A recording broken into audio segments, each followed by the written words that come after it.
కడపలోని furniture దుకాణంలో భారీ అగ్ని ప్రమాదం జరిగింది. ఈ ఘటనలో ఫర్నిచర్తో పాటు సమీపంలోనే ఉన్న కారు దగ్ధమైంది. మట్టిపెద్దపులి వీధిలోని తేజ ఫర్నిచర్ దుకాణంలో షార్ట్ సర్క్యూట్తో మంటలు చెలరేగాయి. ఇది గమనించిన స్థానికులు వెంటనే అగ్నిమాపక దళ సిబ్బందికి సమాచారం ఇవ్వగా వారొచ్చేసరికి ఫర్నిచర్ అగ్నికి ఆహుతైంది. సుమారు 30 లక్షల విలువైన సొత్తు బూడిదైనట్లుగా తెలుస్తోంది. పోలీసులు కేసు నమోదు చేశారు.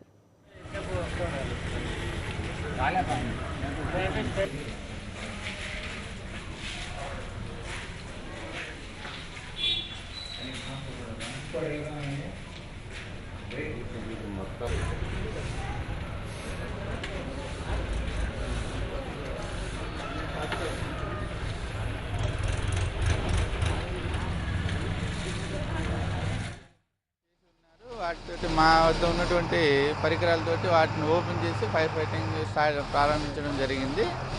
మంటలను పూర్తిగా ఆర్పడానికి ప్రయత్నించాము. ఈ పక్కన వచ్చేసి ఏదో పార్కింగ్ చేసుకుని ఉన్నారు. ఆ పార్కింగ్ చేసిన వెహికల్స్ కూడా ఈ వేడికి అవి కూడా కొంచెం మెల్ట్ కావడం జరిగింది అన్నమాట. ఈ ఫర్నిచర్స్ దాదాపుగా కాలిపోవడం జరిగింది.